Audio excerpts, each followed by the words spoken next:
I think we got some pretty incredible evidence here. I just feel like we need to once again turn back to it and address it, which is sure. You just got the most firsthand evidence where I know you're talking about like primary sources, but we couldn't have a more primary source right now than somebody who literally has spoken to Safemoon's market makers and been on Bitmart himself with the market maker. I feel like we need to grapple with this more because I feel like we just brushed it off, but it's like Yeah, the for sure. biggest revelation in this whole call. If Yusuf can share screenshots, I think that'd be amazing. Especially if he's talked to the liquidity providers on Bitmart that he says that Safemoon was paying fees to, as opposed to making money from. If he's got proof of that, that would be definitely a big thing to say that what Papa was saying is not accurate. That Safemoon did not actually strike a deal with Bitmart to be their market making account, their exclusive market making account. Safemoon's old market maker was over a phone call, which was a long time ago. I'll try messaging them again and get like their word on it to get to show you solid proof exactly what happened. Sure, with Safemoon. As for, I can show you the inner workings of like the fees, for example. I can easily just I'll send Coffee a screenshot of my trading dashboard on Bitmart to show you the fees are actually in the negative for market makers. So it isn't like they're paying fees for market making. Also, I'll be able to just show like the contract, like the inner workings of how market making works, etc. Can you answer the question, Champion? Why wouldn't they just say, hey guys, it was the market maker, we didn't take from the liquidity pool? I'm not them. I haven't talked to their legal team. Well, I'm just logically, why do you think they wouldn't say that?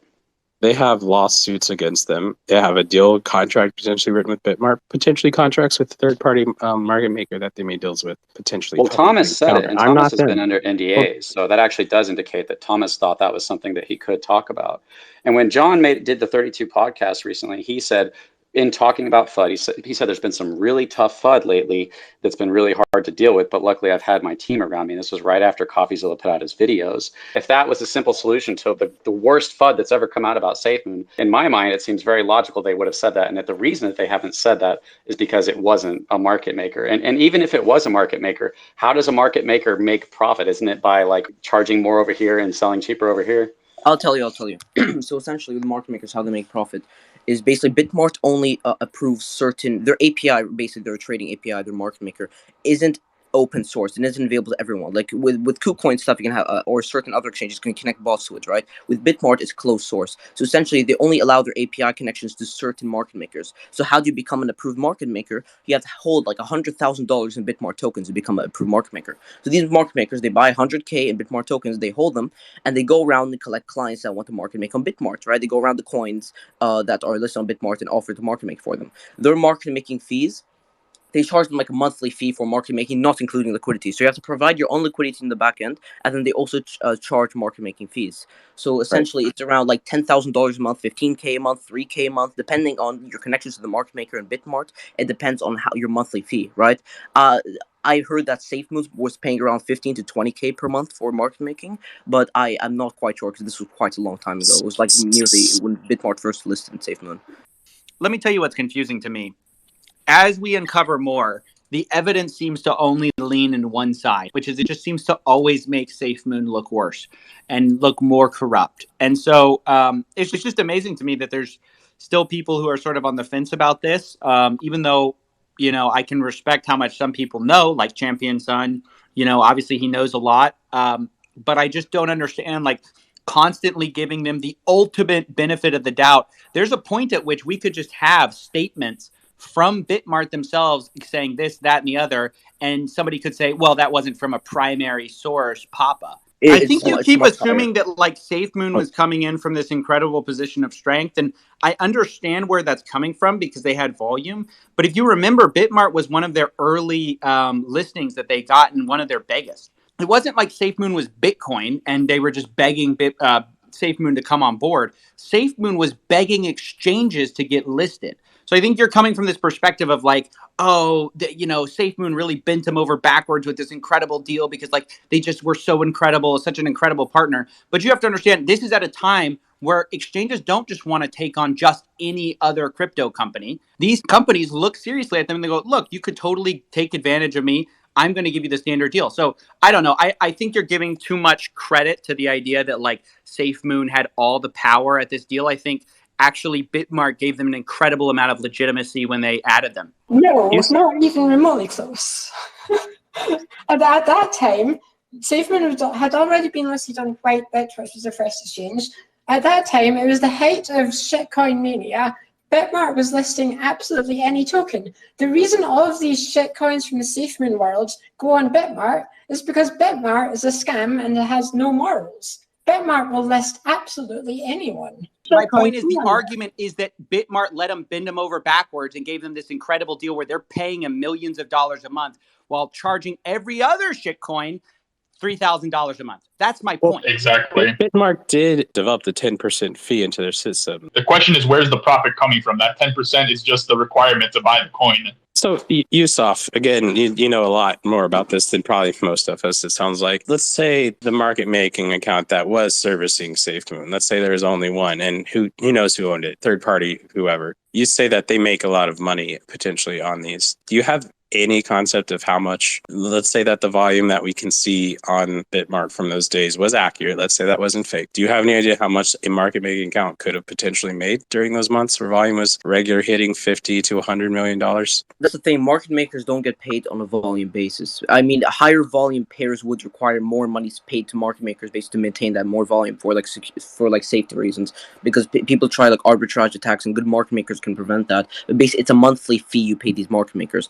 If you're talking about market making fees on Bitmart, that's Bitmart gets paid in fees. But all coins basically, they don't have to pay anything towards Bitmart for fee wise. So basically, Safemoon wasn't paying anything to Bitmart for market making fees. The market maker itself, how much could a market maker running that kind of volume potentially make? Like not the token. Market makers don't make money. Market makers don't make money based on volume. They make money on a monthly fee or yearly fee. Via contract, you basically agree with them.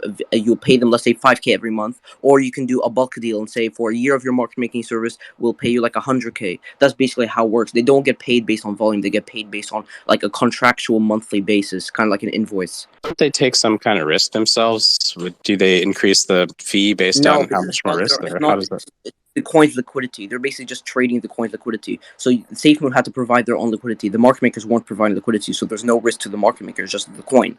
So the coin actually had to trust that the market maker could do their job good enough that people wouldn't basically rob money from the liquidity pool by arbitraging. Okay, so the market maker makes no money on volume whatsoever. No, not whatsoever. They don't make money on the spread, only on fees? Only on the monthly invoicing that you pay market makers. So nobody makes money on the spread? Like, isn't that... He's saying Bitmart does. Bitmart exclusively makes money on the spread. Yes, Bitmart does for users. So essentially, basically, Bitmart was making money because, when users buy and sell at the same time, there's fees for users. But if you're talking about actual market-making fees for Bitmart, right, like there's zero fees for market-making accounts or personal accounts for CEOs, right? So essentially, the market-making account that, let's say, was generating hundreds of Ks of volume per day, Bitmart wasn't making any money from that because there's literally a negative 0.001% fee on that. The money Bitmart was making from Safemoon would have been user-generated volume, the natural volume. So Bitmart makes money on the spread themselves, but they but the part that you're missing is that Bitmart is not the market maker. Bitmart has a market maker. They're the exchange, and they have a market maker. Right. So how much do you think the market maker that they have could have made on Safemoon's volume? Indeed, that's what I'm saying. You shouldn't phrase the question, how much did they make based on volume? Safemoon's volume could have been $1 in natural volume, and they would have still made the same amount.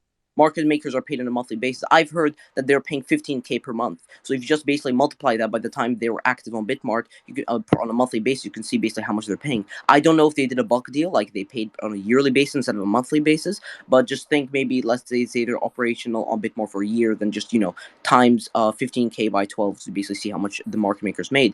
As for Bitmart, Safemoon paid Bitmart the full amount for listing. They paid $50,000 to Bitmart to list Safemoon, right? Yeah.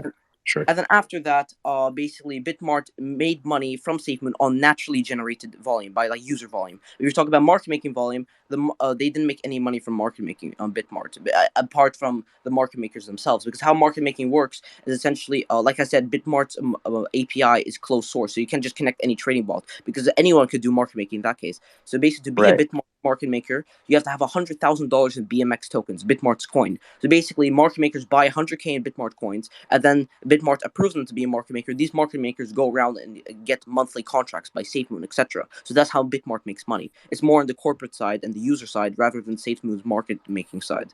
I mean, that's pretty damning. That's pretty indicative of. That's damning maybe towards what Papa was misunderstanding. No, it's not damning to Papa. It's damning to John Karony, right? Because John Karony now is left without excuse for where he got all this money from bitmart. Well, he never has talked to you about an excuse, so that's you saying that, and that's Crypto Control saying that. Wait. What do you mean? What do you mean? John Karony is making millions of dollars from bitmart going into the gay wallet, right? That's undisputed. Where did that money come from if all of a sudden we just heard that this whole explanation of, oh, it's this market making account that's making all this money is now moot, right? It's not a point anymore because it doesn't even make sense with how market making works.